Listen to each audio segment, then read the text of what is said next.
J'espère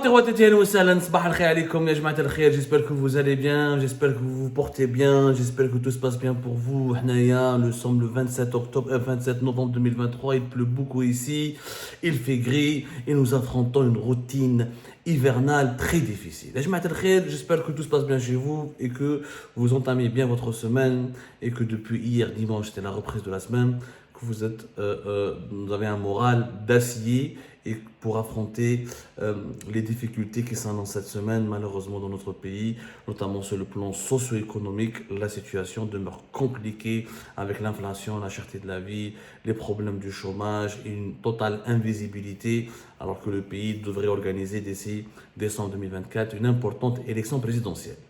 اليوم نحكي لكم يا جماعة على une petite comparaison entre le café vietnamien et le pétrole algérien. En clair, j'ai utilisé la métaphore du café pour le Vietnam et la métaphore du pétrole pour l'Algérie pour comparer ces deux pays qui se ressemblent. Pourquoi? Comme le Vietnam, comme l'Algérie, a longtemps été un pays socialiste et même communiste. Et jusqu'à aujourd'hui encore, le Vietnam est un pays, sur le plan politique, communiste. C'est une petite Chine, ce Vietnam, c'est pratiquement presque 100 millions d'habitants. Il y a un parti unique, qui est le Parti communiste vietnamien. Il y a d'autres partis qui siègent officiellement au Parlement vietnamien qu'on appelle l'Assemblée nationale. Mais les partis, ils sont totalement affiliés. Il n'y a pas de liberté d'expression, il n'y a pas de démocratie au Vietnam. Et il n'y a pas de, on va dire, de démocratie à l'occidentale comme nous le voyons ici en Occident, dans certains pays démocratiques qui ont imité un peu l'Occident, qui se sont inspirés de la démocratie occidentale pour faire fonctionner leurs États. Par contre, le Vietnam, sur le plan, c'est une dictature comme l'Algérie. Peut-être une dictature plus douce, parce qu'il y a eu moins de contestations sociales, moins de contestations politiques, peut-être il y a moins de répression brutale qu'en Algérie, parce que le Vietnam, il y a une unité nationale plus importante au sein du régime, autour du régime vietnamien qu'autour du régime algérien, pour une raison qui s'explique. C'est qu'au Vietnam, c'est un véritable modèle de développement. Un véritable.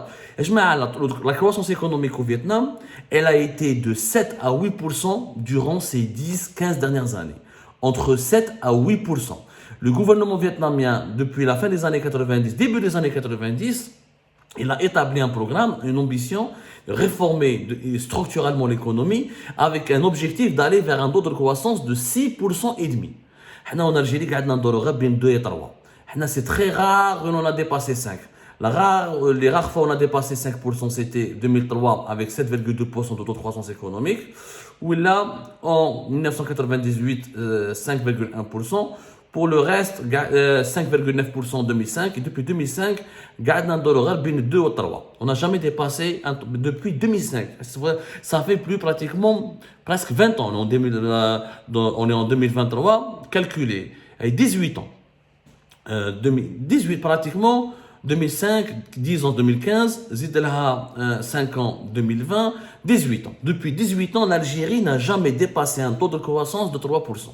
قعدنا حاصلين بين 3 ou 2%. Le Vietnam, يا جماعة, بين 7% en moyenne, jusqu'à même 8%. Et l'objectif du gouvernement du régime vietnamien, c'était de faire toujours 6% et demi. Mais le Covid, fait 2020 et 2021, il y avait la pandémie de la Covid-19 qui a ébranlé l'économie mondiale, mais le Vietnam a réussi des résultats exceptionnels, tout en restant une dictature, tout en refusant d'épouser les modes de gouvernance de la démocratie occidentale, tout en restant lui-même, sans s'occidentaliser. Il a pu avoir un développement économique important. Et la pauvreté au Vietnam, elle était de 70% de la population en 1999. Elle est de moins de 30% depuis 2004. Des résultats exceptionnels. En plus, le pays qui était dépendant de son agriculture, l'agriculture au Vietnam, c'était 39% de toutes les richesses nationales créées par le Vietnam, le fameux PIB, produit intérieur brut. Aujourd'hui, depuis 2003, c'est 21%. Et l'industrie, elle est montée, elle était uniquement de 23, où elle est à plus de 43% du PIB vietnamien. Le Vietnam a développé les industries du textile. De grandes marques internationales, les Nike, les Reebok, les Adidas ont des usines au Vietnam. Il a aussi accueilli pas mal d'investissements chinois dans le développement d'une industrie. Bzef des entreprises occidentales et étrangères et même chinoises sont parties investir en Vietnam pour l'industrie électroménager, l'industrie mécanique, pas uniquement dans l'industrie du textile. Le Vietnam, d'abord textile, ensuite il a fait une politique fiscale, une politique économique pour attirer les investisseurs étrangers, notamment depuis la Chine et depuis l'Occident. Les entreprises occidentales qui s'intéressaient au marché asiatique important, il les a accueillis, il a développé de véritables filiales industrielles. Aujourd'hui, le Vietnam, durant les 9 premiers mois de l'année 2023, il a exporté pour 260 millions de dollars. Il a exporté pour 260 millions de dollars alors qu'il a importé uniquement pour 238 milliards de dollars. Et il n'a pas abandonné l'agriculture puisqu'il est devenu l'un des plus importants exportateurs, l'un des plus importants au monde exportateurs de café et de riz. Et pourquoi je parle du café? Parce que l'Algérie est l'un des plus grands consommateurs du café vietnamien.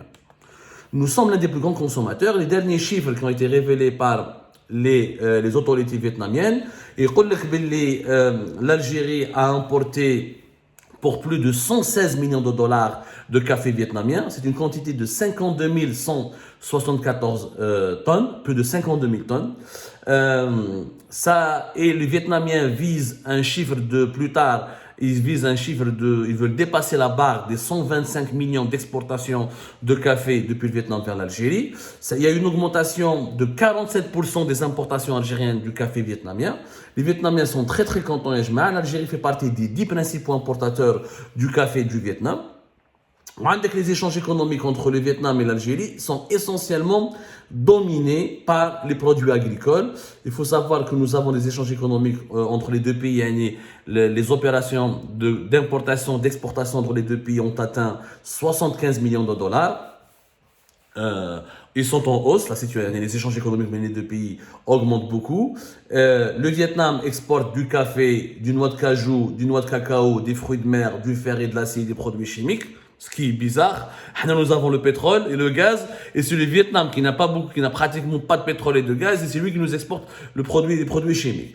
Où le Vietnam importe depuis l'Algérie quelques médicaments, un peu de fruits, des minerais et des aliments pour les animaux. Choufou, là j'utilise cette métaphore du café. Le Vietnam, c'est l'un des exemples de réussite. Moi, je pense que nous, les dirigeants, nous, les Algériens, au lieu de consommer uniquement le café vietnamien, on devrait consommer aussi le modèle vietnamien, qui est un parfait modèle de réussite. Yahouya, vous voulez pas de la démocratie, les dirigeants algériens, vous voulez pas de la démocratie, mais allez, non seulement vous ne donnez pas la démocratie, mais vous cultivez en plus la misère. Vous produisez, vous générez de la misère. Vous ne pouvez pas rester... Le régime algérien, c'est pour ça qu'il sera toujours contesté par sa population. Il y aura toujours des crises politiques et de l'instabilité. Parce que c'est un régime qui n'arrive pas à donner à son peuple. Il lui enlève les libertés politiques et fondamentales, mais il ne lui donne pas la prospérité. Le Khan, il nous donne la prospérité. On est la démocratie, mais allez, il nous a rien donné, ni prospérité, ni bonheur, ni emploi, ni etc. Vous y dit... Vous êtes avec la misère et la pauvreté.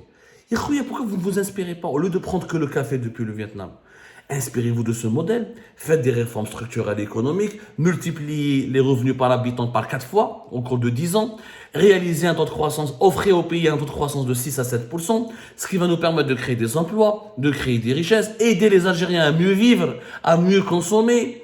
Et aujourd'hui, il y a une véritable classe moyenne au Vietnam. Alors, je vois les villes moyennes, les villes au Vietnam, la classe moyenne, les beaux buildings, les villas, les belles. Le Vietnam se développe. Il est même appelé à devenir l'un des pays les plus riches de la zone terre. Il va dépasser la Malaisie. On pense que le Vietnam, dans les 10-20 prochaines années, pourrait dépasser la Malaisie et Singapour.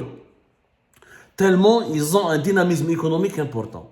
ما تقدرش انت تنحي لا ديموكراسي تنحي لا ليبرتي ترميني في لا ديكتاتور تضربني بلي كوندامناسيون à mort ما تخلينيش نهضر ما تخلينيش نعيش en plus tu me laisses pas ni entreprendre ni gagner de l'argent ni créer des entreprises ni créer de la valeur ajoutée ni développer mon pays. Ce n'est pas possible. C'est pas possible. Inspirez-vous du modèle vietnamien. Inspirez-vous. Pas de pays socialiste comme nous, pays qui a connu un colonialisme violent, avec le colonialisme d'abord français, ensuite américain, la fameuse guerre du Vietnam, les années 70, la libération du Vietnam et sa réunification, le même passé communiste et socialiste, mais le Vietnam a réussi, est en train de réussir, parce que ces décideurs ont comme priorité l'intérêt général du pays, ont fait des réformes économiques qui ont permis au Vietnam de s'industrialiser, de s'ouvrir sur le reste du monde, de développer le tourisme, tout en conservant sa souveraineté. L'ouverture vers le monde, le développement économique, le développement du tourisme, le développement des banques vietnamiennes aujourd'hui, le Vietnam devient une véritable place financière. L'ouverture vers les investisseurs étrangers ne signifie pas que tu brades ta souveraineté nationale. Pas du tout. On n'est pas en train de brader sa souveraineté nationale. Bien au contraire. Le développement économique est la meilleure manière de préserver sa souveraineté nationale et de la conserver et de garantir l'unité nationale. سمعتوا des émeutes au Vietnam, كاش ما سمعتوا داروا الحراك les Vietnamiens, كاش ما سمعتوا, il y a des problèmes politiques au Vietnam, il y a des emprisonnements, il y a des problèmes, mais ça ne dépasse pas un certain seuil. Jamais ما سمعنا le Vietnam, ça le حراك, ou printemps berbère, ou printemps noir, parce que c'est un pays qui se développe, qui a une véritable croissance. Nous reviendrons prochainement sur l'exemple vietnamien parce qu'il est très important à assimiler. À tout à l'heure.